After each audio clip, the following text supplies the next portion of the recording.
सभी भावी शिक्षकों का आपके अपने YouTube चैनल में स्वागत है। तो आज मैं इस वीडियो में ये बताऊंगा कि रीट L1 में कौन कौन से क्वेश्चन है जो डाउटफुल है और इनमें से कौन कौन से क्वेश्चन है जो डिलीट हो सकते हैं। ठीक है, तो वीडियो को पूरा देखें। चलिए शुरू करते हैं। सबसे पहला प्रश्न है अपना कि निम्नलिखित विधियों में से कौन सी विधि हिंदी भाषा कौशल की शिक्षण विधि नहीं है। अपन को पहले ये देखना है कि भाषा कौशल कौन कौन से हैं। भाषा कौशल है LSRW। ठीक है, कौन सी विधि इनमें से है जो LSRW का विकास नहीं करती है। पहले अपन देखते हैं संवाद विधि। संवाद विधि अपन एक तो बोल करके किसी से संवाद करते हैं, कम्युनिकेशन करते हैं, और एक लिख करके करते हैं। तो इसमें LSRW का विकास होता है। फिर है अनुकरण विधि। अपन टीचर की बातों का अनुकरण करते हैं या फिर बुक पढ़कर बुक में लिखी हुई बातों का अनुकरण करते हैं, उनको वापस लिखते हैं या फिर अपन उन बातों को किसी दूसरों को बताते हैं। तो इनमें भी LSRW का विकास होता है। फिर है भाषा प्रयोगशाला विधि। ये एक लैब होती है जिसमें कंप्यूटर वगैरह लगे हुए हैं और अपन है जो उसमें अपनी आवाज़ को रिकॉर्ड कर सकते हैं। अपन कोई वीडियो देख करके सुन सकते हैं, उच्चारण सुधार सकते हैं। ठीक है, मैं आपको बताता हूँ। ये देखो, ये KVS स्कूल में भाषा प्रयोगशाला स्थापित की गई। तो उसमें ये लिखा हुआ है कि इसमें एक टच LED डिस्प्ले और 30 all in one PC desktop computer शामिल है। ये LSRW कौशल पद्धति पर आधारित है जो सुनना, बोलना, पढ़ना और लिखना है। ये प्रयोगशाला मुख्य रूप से छात्रों के लिए किसी भाषा की मूल बातें संरचित तरीके से सीखने और समझने के लिए एक शैक्षिक मंच है। मतलब ये LSRW पद्धति पर आधारित है।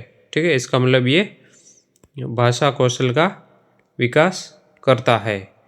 इसका मतलब अपना उत्तर है ये हो गया आगमन निगमन विधि। आगमन निगमन विधि है जो शिक्षण अधिगम की सर्वश्रेष्ठ विधि है, लेकिन भाषा कौशल की शिक्षण विधि नहीं है। तो अपना आंसर हो गया ये क्वेश्चन डिलीट नहीं होगा, चिंता ना करें। ओके, फिर है अगला क्वेश्चन है निम्नलिखित योजनाओं नीतियों को कालक्रमानुसार व्यवस्थित करें। पहला है निपुण भारत। ये कब आया था? 2021। दूसरा है पढ़े भारत।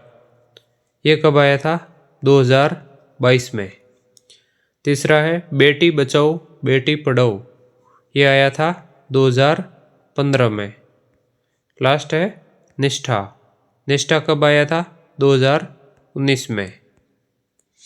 तो सबसे पहले आप देखोगे तो आएगा ये बेटी बचाओ बेटी पढ़ाओ। सी किस में है? इसमें भी नहीं है, पहले इसमें भी नहीं है, इसमें भी नहीं है, इसमें भी नहीं है। इसका मतलब है जो ये क्वेश्चन डिलीट होगा। क्या होगा? डिलीट होगा। ओके, पढ़े भारत ये बयान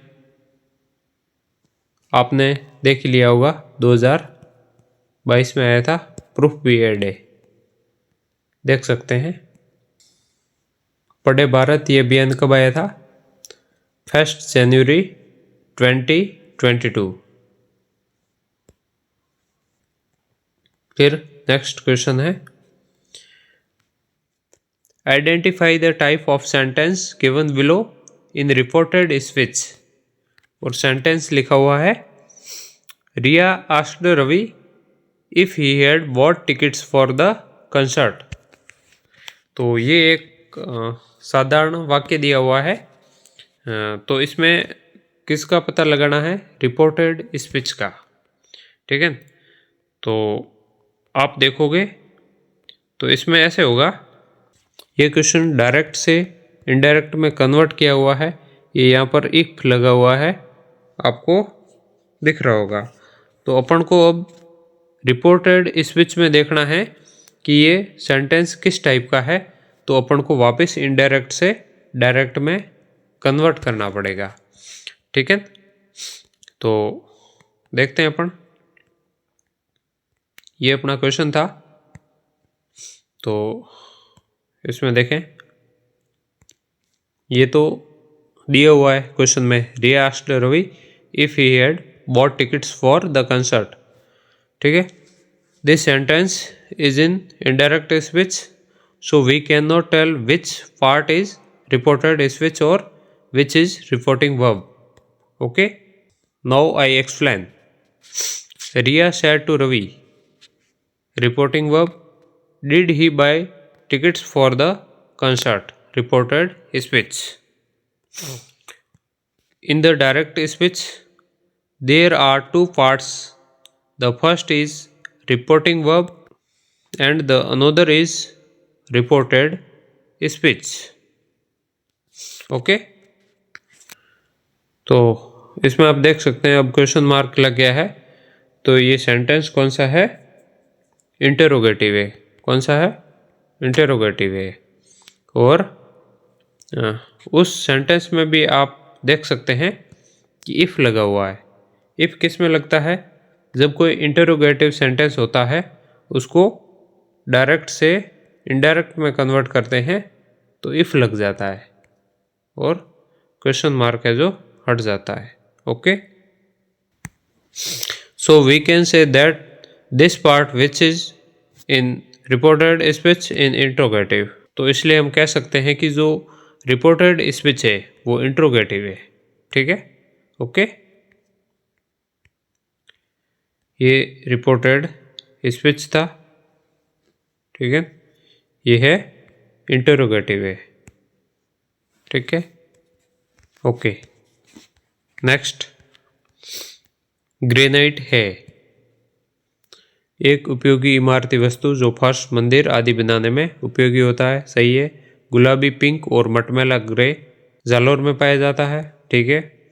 पैंथर गुलाबी अलवर में पाया जाता है। ये इसका प्रूफ है जो एक बुक में मिला है, बाकी कहीं पे भी नहीं है। ये एक कोई बुक है, राजस्थान का भूगोल, प्रोफेसर HS शर्मा, यहाँ पर मिला है प्रूफ एक। उसमें लिखा हुआ है, ये देखो आप, पैंथर पिंक अलवर। ओके, तो अगर इससे कोई ऑब्जेक्शन लगाता है तो हो सकता है कि बोर्ड है जो इसका आंसर A, B और C कर दे। ये इन्होंने पैंथर गुलाबी नाम लाया है, मतलब कहीं लिखा होगा तभी इन्होंने ये पैंथर गुलाबी यहाँ लिखा है, लेकिन अभी कुछ कह नहीं सकते कि इसका AB होगा या ABC होगा। मुझे ऐसा लग रहा है कि ABC इसमें हो सकता है, क्योंकि ये बुक में है जो प्रूफ मिल गया है। बाकी इनको क्या पता कि पैंथर गुलाबी है, ठीक है। तो ऐसा लग रहा है कि ये इसका हो सकता है। देखो बोर्ड क्या मानता है, या तो इसका ABC होगा या फिर ओनली AB होगा। अब बोर्ड पे डिपेंड है कि बोर्ड इनमें से कौन सा मानता है। ओके, देखते हैं अगला क्वेश्चन। ये क्वेश्चन भी काफ़ी विवादित है, लेकिन आप देखोगे तो यहाँ लिखा हुआ है सबसे उपयुक्त, ये हाईलाइट किया हुआ है। देखो ये मोस्ट अप्रोप्रिएट है ना। 9 अप्रैल 1991 को राजस्थान में नए ज़िले बनाए गए थे। कोटा से 12 बनाया गया था। गंगानगर ज़िले से हनुमानगढ़ बनाया गया था। ये कब बनाया था? 1994 में बनाया था। इसका मतलब है कि B गलत है, ठीक है। B जहाँ जहाँ आया है वो काट दो। बी, इसमें भी बी आ गया, इसमें भी बी आ गया। पीछे ऑप्शन बचा है डी और ई। ठीक है, डी और ई देखते हैं।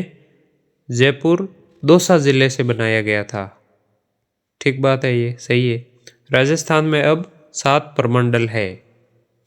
राजस्थान में अब 7 प्रमंडल है। सही है। वैसे देखें तो इसका ऑप्शन ये सही है कि इसका ऑप्शन यही रहेगा और ये डिलीट नहीं होगा। और डिलीट हो भी जाए कोई बहुत बड़ी बात नहीं है। ये RSSB बोर्ड है, इस बोर्ड ने कई बार ऐसे सवाल डिलीट किए हुए। ओके, अगर ये क्वेश्चन डिलीट नहीं हुआ तो ऑप्शन ये रहेगा, अगर ये ऑप्शन नहीं रहा तो क्वेश्चन है जो डिलीट होगा। ओके,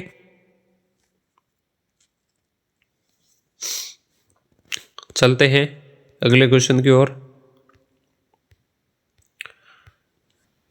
निम्न में से कौन राजस्थान इंदिरा प्रियदर्शनी पुरस्कार योजना के संदर्भ में सही है? योजना केवल RBSC की छात्राओं के लिए है। मैं आपको बता देना चाहता हूं कि जब इस योजना का नाम इंदिरा प्रियदर्शनी पुरस्कार था, तब है जो इसका दायरा केवल RBSC की छात्राओं तक ही सीमित था। जब इसका नाम पद्माक्षी योजना हुआ, ठीक है, तब इसका दायरा बढ़ाया गया। ओके, तो इंदिरा प्रियदर्शनी का पूछा है तो ये सही है। 8, 10 और 12 के जिला टॉपर इस योजना के लिए पात्र है, ये भी सही है। कन्या शिक्षा को बढ़ावा देती, ये भी सही है। लेकिन इस योजना के अंतर्गत कक्षा 12 की जिला टॉपर होती है, उसको 20,000 नहीं 1 लाख मिलता था। कितना? 1 लाख मिलता था। इसका मतलब ये गलत हो गया। ABC सही है इसका, A, B और C ये ऑप्शन होगा इसका। देखो यहाँ इसमें लिखा हुआ है इस इंदिरा प्रियदर्शनी के बारे में कि ऐसी बालिकाएं जो राजस्थान माध्यमिक शिक्षा बोर्ड की 8, 10 एवं 12 परीक्षाओं में प्रत्येक जिले में प्रथम स्थान प्राप्त करने वाली तथा संस्कृत शिक्षा विभाग की कक्षा 8 प्रवेशिका वरिष्ठ उपाध्याय की बोर्ड परीक्षा में उपरोक्त वर्गों में प्रथम स्थान प्राप्त करने वाली कक्षा 8 की बालिका को 40,000 रुपये, 10 की बालिका को 75,000 रुपये, कक्षा 12 की सभी वर्गों की बालिका को 1 लाख रुपये। ये क्लियरली मेंशन है। कई लोग बोल रहे हैं कि डिलीट होगा, लेकिन नहीं होगा क्योंकि ये सही है। उस समय का पूछा है जब इस योजना का नाम इंदिरा प्रियदर्शनी पुरस्कार था, न कि पद्माक्षी। ठीक है, इसीलिए इसका सही आंसर है जो ये होगा ABC, जो कि डी में दिया हुआ है। ओके, नेक्स्ट है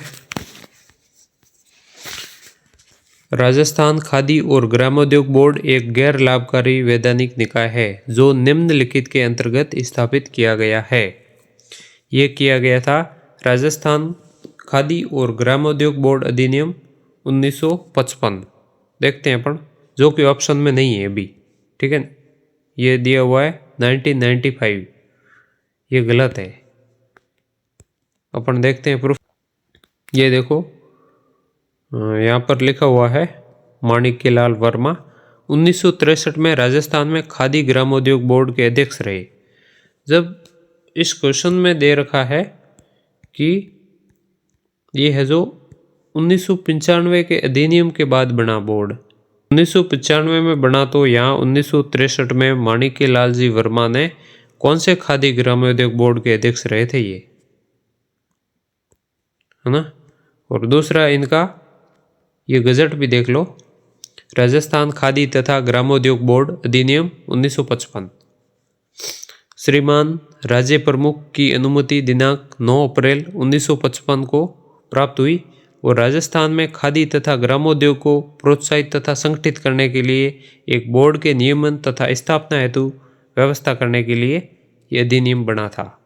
ठीक है, इसका मतलब खादी ग्रामोद्योग बोर्ड की स्थापना करने के लिए एक अधिनियम आया था और इसी अधिनियम के तहत खादी ग्रामोद्योग बोर्ड की स्थापना हुई थी।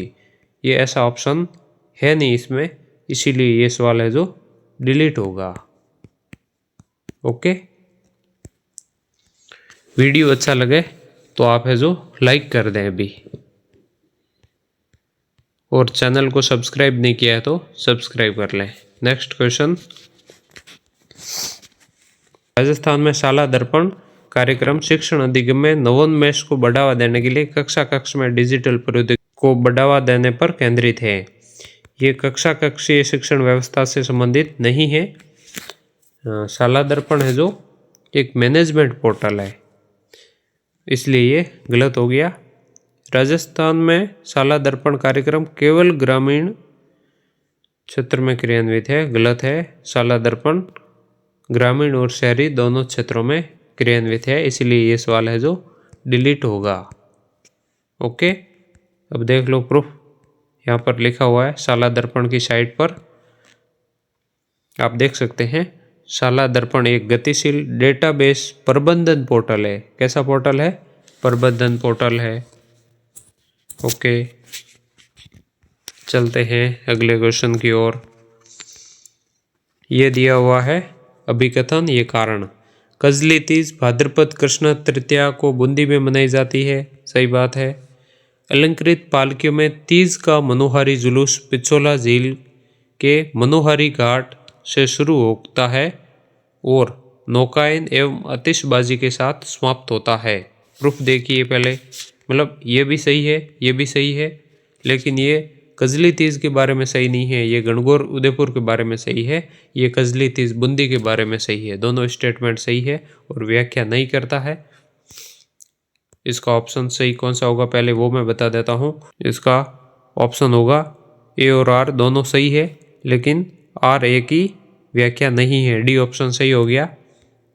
अब देखें आप, पहला जो ऑप्शन था वो ये है, बूंदी में ये भाद्रपद कृष्णा तृतीया को मनाया जाता है। देख लें, कजली तीज भाद्रपद कृष्णा तृतीया को बूंदी में मनाई जाती है। सेम टू सेम दिया हुआ है 10वीं की बोर्ड की बुक में। दूसरा देखो क्या लिखा हुआ है। दूसरा है अलंकृत पालकियों में तीज का मनोहारी जुलूस पिछोला झील के मनोहारी गणगौर घाट से शुरू होता है और नौकायन एवं आतिशबाजी के साथ समाप्त होता है। आप देखिए यहाँ पर लिखा हुआ है गणगौर उदयपुर के बारे में। उदयपुर की गणगौर की सवारी का ये वर्णन, रोचक वर्णन किया था। यहाँ पर लिखा हुआ है, गणगौर की सवारी को देखते थे और राजप्रसाद से प्रारंभ होकर पिछोला झील के गणगौर घाट तक बड़ी धूमधाम से पहुंचती थी और नौका विहार तथा आतिशबाजी के प्रदर्शन के पश्चात समाप्त होती थी। थोड़ी लैंग्वेज चेंज की है, बाकी ये और वो सेम ही अर्थ है दोनों का। इसका मतलब ये है कि ए और आर दोनों सही है, लेकिन ये व्याख्या नहीं कर रहा है। इसका मतलब ऑप्शन कौन सा सही हो जाएगा? डी ऑप्शन सही है। ओके,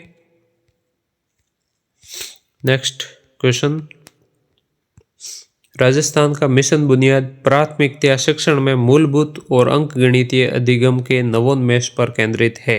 मिशन बुनियाद ये एक शैक्षिक नवाचार था जो FLN से अलग है। ये कोविड के बाद आया था और ये उच्च माध्यमिक क्लासों के लिए था, प्राथमिक कक्षाओं के लिए नहीं था। और ये मूलभूत और अंकगणितीय अधिगम पर जोर नहीं देता है। इसका मतलब दोनों स्टेटमेंट है जो गलत है। इसका मतलब ये क्वेश्चन है जो डिलीट होगा। ओके, 100% डिलीट होगा। देख लें, ये प्रूफ है मिशन बुनियाद। यहाँ लिखा हुआ है उच्च माध्यमिक विद्यालय, उनके लिए था ये। इसमें अंक गणितीय वगैरह का दूर दूर तक कोई लेना देना नहीं है। ओके, नेक्स्ट है, महाराजा सूरजमल को जाटों का प्लेटो या जाट यूलिसेस कहा जाता है। कारण है, उन्होंने खेमकर्ण को पराजित करके भरतपुर दुर्ग कब्जा किया तथा भरतपुर की नींव रखी। महाराजा सूरजमल जी ने खेमकर्ण को पराजित करके भरतपुर दुर्ग पर कब्जा किया था और भरतपुर की नींव रखी थी।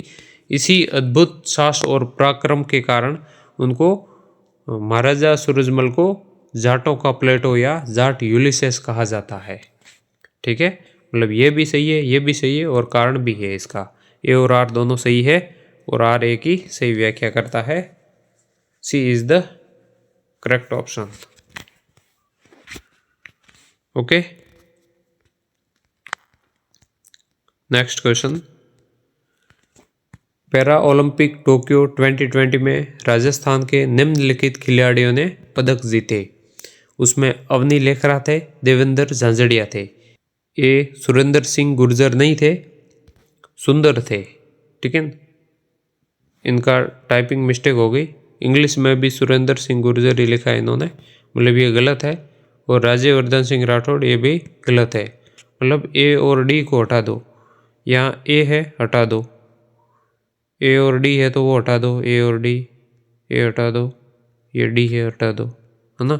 इसका मतलब चारों ऑप्शन कट रहे हैं, मतलब एक भी ऑप्शन है जो सही नहीं है। ऐसा कोई ऑप्शन नहीं है जिसमें बी और डी हो।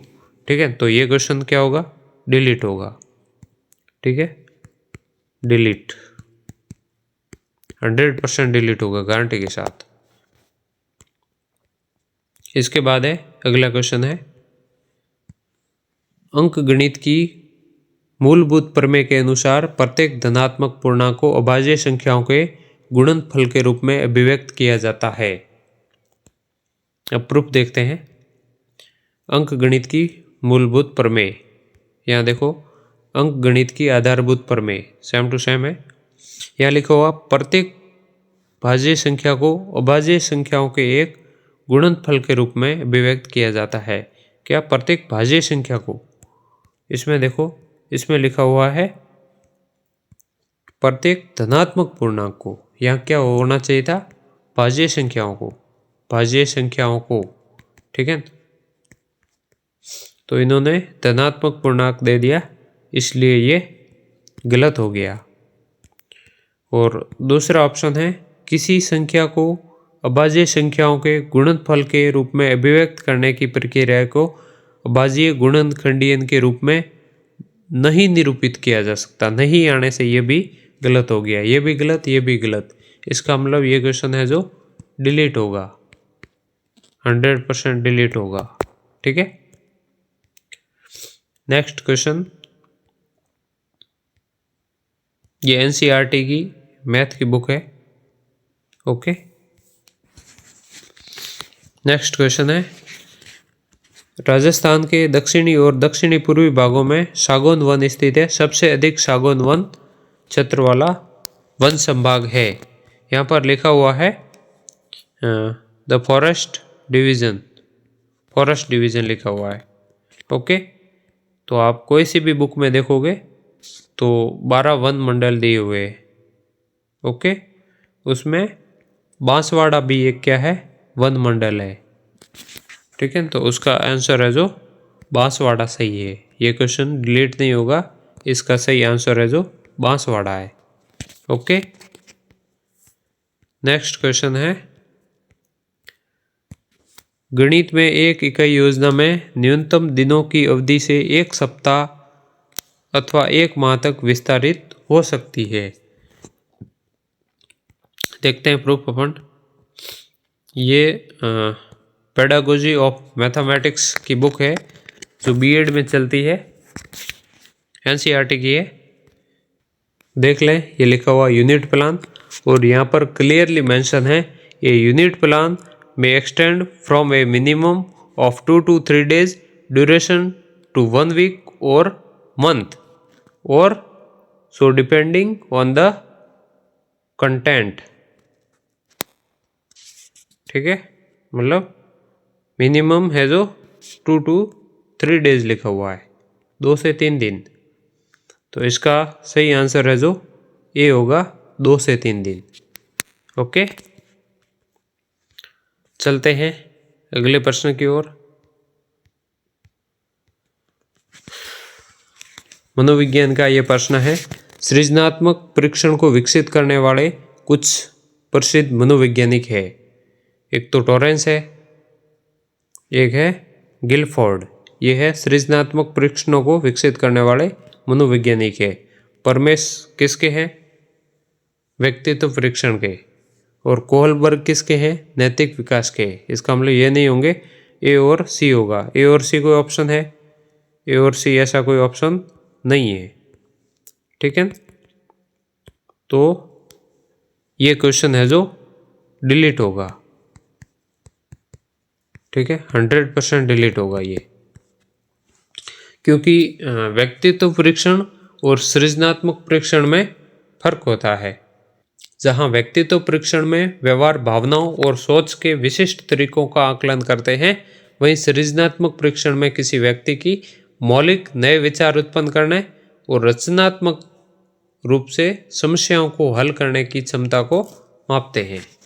ठीक है, तो ये जो परमेश है जो अलग हो जाएंगे, क्योंकि इनका परीक्षण कौन सा था? व्यक्तित्व था। टॉरेंस और गिलफोर्ड का सृजनात्मक था। ओके, तो ये क्वेश्चन डिलीट हो जाएगा। चलते हैं अगले प्रश्न की ओर।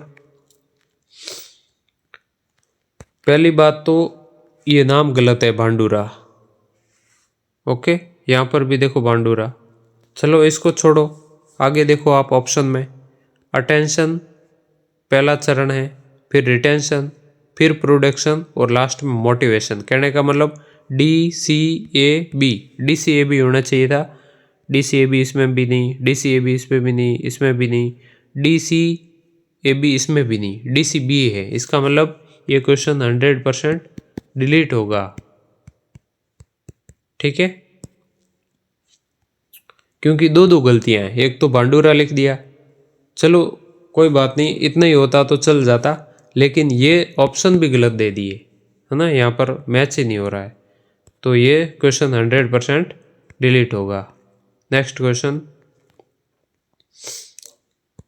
किस स्थल से प्राप्त लौह पात्र और उपकरण भारत में लौह युग के प्रादुर्भाव की तारीख नियत करने का महत्वपूर्ण स्रोत है?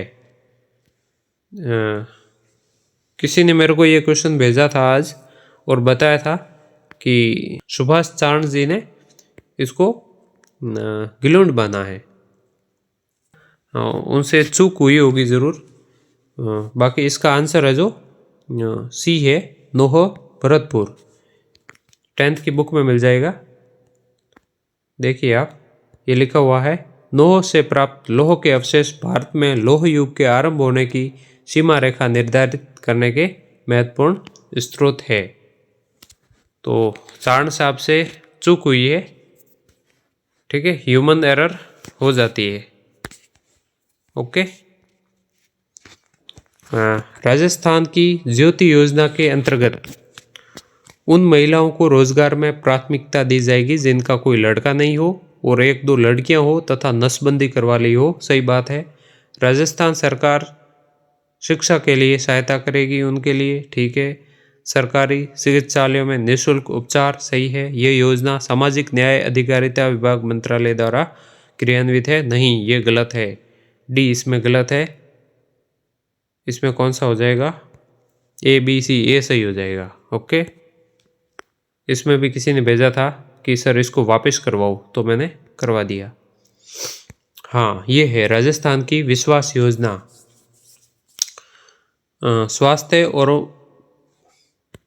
स्वास्थ्य और परिवार कल्याण विभाग द्वारा क्रियान्वित। नहीं, ये गलत है। ऋण का 50% अथवा अधिकतम 50,000 रुपये जो भी कम हो प्रदान किया जाएगा। सही बात है। ये योजना दिव्यांग पुरुष महिलाओं के लिए। सही बात है। अधिकतम 5 लाख रुपए तक ऋण दिव्यांगजनों को दिया जा रहा है। सही बात है। अर्हता के लिए मासिक आय 1,000 रुपये प्रति माह से अधिक नहीं होनी चाहिए। गलत बात है, क्योंकि यहाँ 1,000 नहीं 2,000 होना चाहिए। ठीक है, इसका मतलब ए और ई है जो गलत है। BCD होना चाहिए इसका, BCD, BC और D सही है इसका। ये भी किसी ने कहा था कि वापस करवाओ, तो मैंने ये वापस करवाया है। आप देख लेना, करेक्शन कर लेना अगर आपके गलत है तो। ओके, ये इसमें लिखा हुआ है समाज कल्याण विभाग लिखा हुआ है, क्वेश्चन में विभाग गलत दिया हुआ था। और ये यहाँ पर 2,000 का भी लिखा हुआ है कि आवेदक के परिवार की समस्त स्रोतों से आय 2,000 मासिक से अधिक न हो, जबकि क्वेश्चन में 1,000 दी हुई थी और विभाग भी अलग दिया हुआ है। ओके, इसलिए ये गलत हो गए।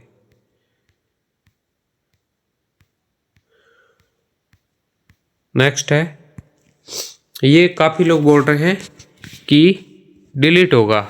अपन देखते हैं कि इसमें क्या है। तीरंदाजी लिम्बाराम, कोई दिक्कत नहीं है। क्रिकेट प्रवीण आमरे, कोई दिक्कत नहीं। हॉकी गंगोत्री भंडारी। अब लोग ये बोल रहे हैं कि प्रभाकर राजू है जो क्रिकेट से संबंधित है, लेकिन इनका मुख्य खेल तो वॉलीबॉल है। ठीक है, मुख्य खेल वॉलीबॉल है, भले उन्होंने क्रिकेट खेला हो, लेकिन मुख्य खेल कौन सा है? वॉलीबॉल। इसलिए ये सवाल डिलीट नहीं होगा। इसका सही आंसर है कौन सा है, देखते हैं। हाँ, डी इसका सही आंसर है। ओके, हाँ, ओके। अगला प्रश्न, काफ़ी लोग ये भी गलत बता रहे हैं, लेकिन देखते हैं पर क्या है इसमें। राजस्थान में ऊंट संरक्षण योजना 22-23 के बजट में शुरुआत हुई। मोदी जी द्वारा इसकी घोषणा क्यों होगी? राजस्थान का ये तो, उसमें गहलोत साहब थे सीएम। नवजात ऊंट टोल्डे के जन्म पर 10,000 रुपये प्रति नवजात ऊंट टोल्डा प्रोत्साहन राशि प्रदान की जाएगी। प्रोत्साहन राशि 2 किस्तों में दी जाएगी। नकद वाला तो सिस्टम है ही नहीं अपने यहाँ, है ना। तो मतलब बी और ई गलत है, ए सी डी सही है, ए सी डी। ओके, प्रूफ देखते हैं अपन। बजट 22-23 लिखा हुआ है और जन में टोल्डी है तो कुल राशि 10,000 2 किस्तों में और सीधे खाते में हस्तांतरित की जाएगी। ओके, नेक्स्ट है, ये क्वेश्चन है, ये भी किसी ने कहा था कि दोबारा बताओ, इसलिए मैं वापस बता रहा हूँ। प्रूफ की ओर बढ़ते हैं। पहले है जो डोला मारू है, फिर देखोगे तो रागमाला चित्रावली, उसके बाद राजा पाबूजी 1698 और सबसे लास्ट में है जंगली सुअर का शिकार। तो पहले तो था डोला मारू ये, और सबसे लास्ट में था जंगली सुअर का शिकार। मतलब ए फर्स्ट है और सी लास्ट में है। ए फर्स्ट है और सी लास्ट में है। सी ऑप्शन इसका सही हो गया। ओके, बाकी वाले ऑप्शन भी सही है, मैंने देख लिए। चलते हैं अगले प्रश्न की ओर। ये भी किसी ने कहा था कि दोबारा बताइए, तो मैं बता देता हूँ। जनगणना 2011 के अनुसार साक्षरता दर के आरोही क्रम में व्यवस्थित करना था। तो इसमें आप देखोगे तो बी सी ए और डी आएगा। B C A D, B C A D किस में है? ये रहा बी सी ए डी, इसका बी सही होगा। हिंदी ग्रंथ अकादमी की बुक का प्रूफ डाला है मैंने, ये आप चाहें तो इसका स्क्रीनशॉट ले सकते हैं। ओके,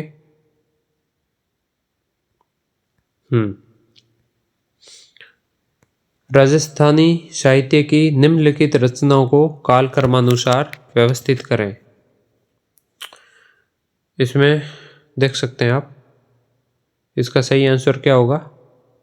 इसका होगा सी बी डी और ए सबसे लास्ट में है ना। पहले आएगा सी, आएगा C B D A. C B D A किस में है? C B D A, D में। इसका डी आंसर है जो सही होगा। ओके, नेक्स्ट है, कोई कह रहा था कि ये क्वेश्चन डिलीट होगा। अपन देखते हैं इसमें क्या दिक्कत है। योजनाओं परियोजनाओं को काल क्रमानुसार व्यवस्थित करें। ठीक है, और सबसे पहले था प्रोजेक्ट टाइगर 1973 और जनता वन योजना 1996, अमृता देवी 1997 और प्रोजेक्ट ग्रेट इंडियन बस्टर्ड ये सबसे लास्ट में है। तो इसका क्या होगा, पहले ये होगा BCDA,